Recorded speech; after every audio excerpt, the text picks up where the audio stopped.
Be Smaller, a Quietude story about taking up space. You learn very early that your body is a public event, not in a glamorous way, not in a red carpet way, more like a town hall meeting where everyone has brought notes. Your skirt is too short, your jeans are too tight. You are 14 and standing in front of a mirror that doesn't know what it has started. The mirror shows a body. The world shows a verdict. You didn't realize your shoulders were controversial. You didn't know collarbones could be political. You thought thighs were just legs, but bigger. Apparently not. Apparently thighs are statements, and you, tragically, are always making one. Someone tells you to cover up. Someone else tells you to make an effort. You try both. You manage to look like a layered lasagna of confusion. You wear a loose sweater and feel invisible. You wear something fitted and feel indictable. There seems to be a narrow window of acceptability, roughly the size of a postage stamp, and it moves constantly. You begin to dress not for weather, not for comfort, not for joy. You dress for prevention. Prevention of comments, prevention of looks, prevention of that small head tilt people do when they think they're being subtle. You start conducting risk assessments before leaving the house. Will this neckline start a conversation I don't want to have? Are these trousers confident or trying too hard? Are these heels empowered or asking for it? You would like to apply for a refund on this mental energy. And then there's food. Food used to be simple, hungry, eat, full, stop. Now food is theater. You eat a salad and someone says, live a little. You order pasta and someone says, carbs though. You skip dessert and someone watches you like you've joined a cult. You eat dessert and someone watches you like you've committed a crime. Your body becomes a group project and somehow everyone else has editing access. Don't be too thin. Don't be too big. Tone up. Relax. Men like curves. But not those curves.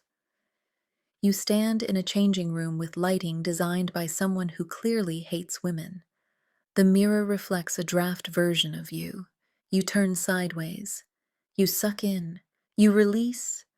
You negotiate with fabric like it's a stubborn landlord. This would look good if I lost 5 pounds. 5 pounds.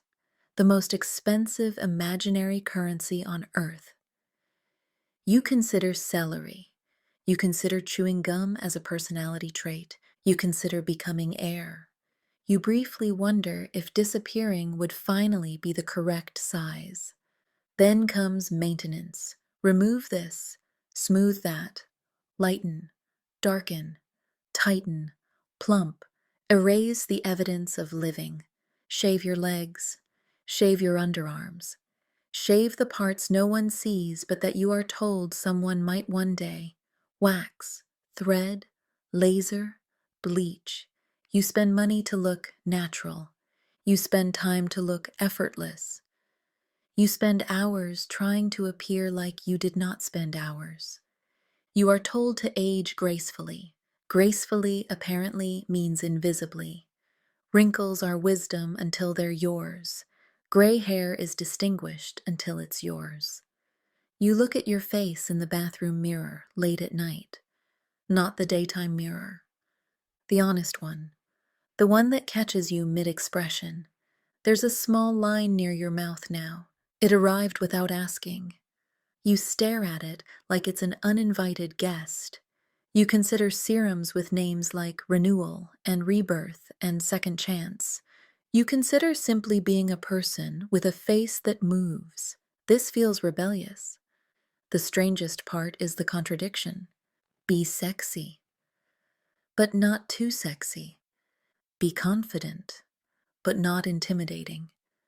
Be ambitious, but make sure you're still soft. Be independent, but don't make him feel unnecessary. You are asked to be a paradox in comfortable shoes. You are told men can't control themselves. You are told you are responsible for that. You are told to cover up for their restraint. You are told to reveal yourself for their interest. It is exhausting being both the temptation and the cautionary tale. Sometimes you catch yourself apologizing for existing. Sorry, I look tired. Sorry, I'm bloated. Sorry, I cut my hair. Sorry, I didn't. You apologize for taking up space.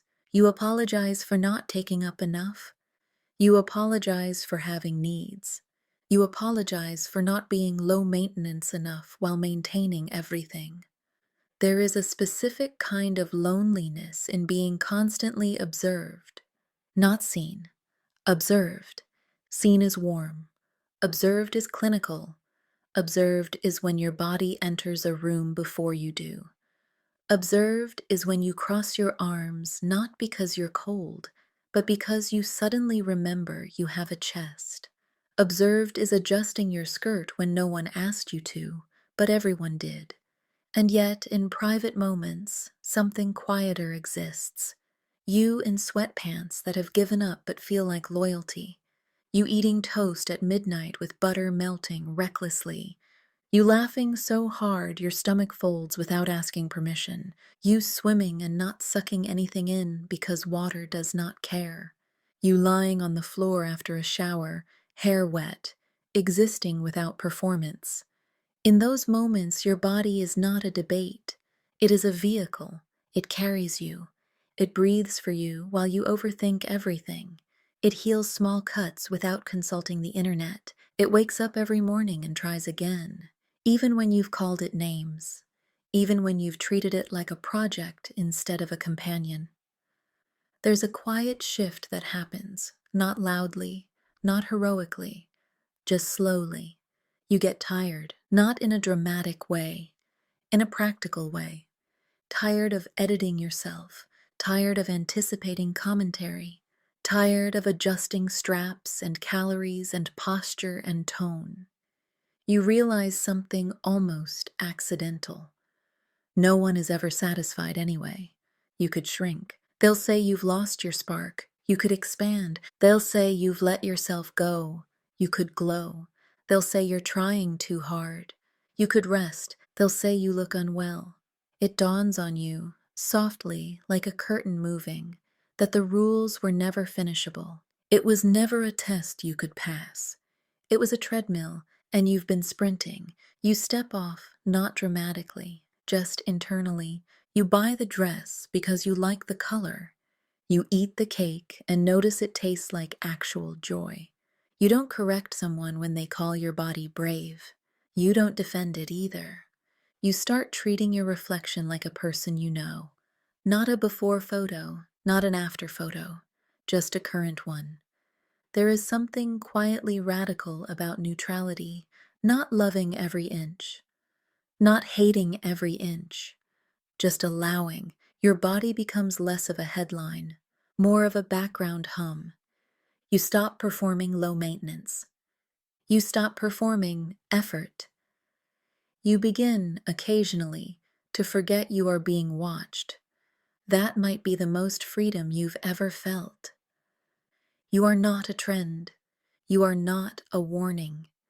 You are not a compromise between extremes.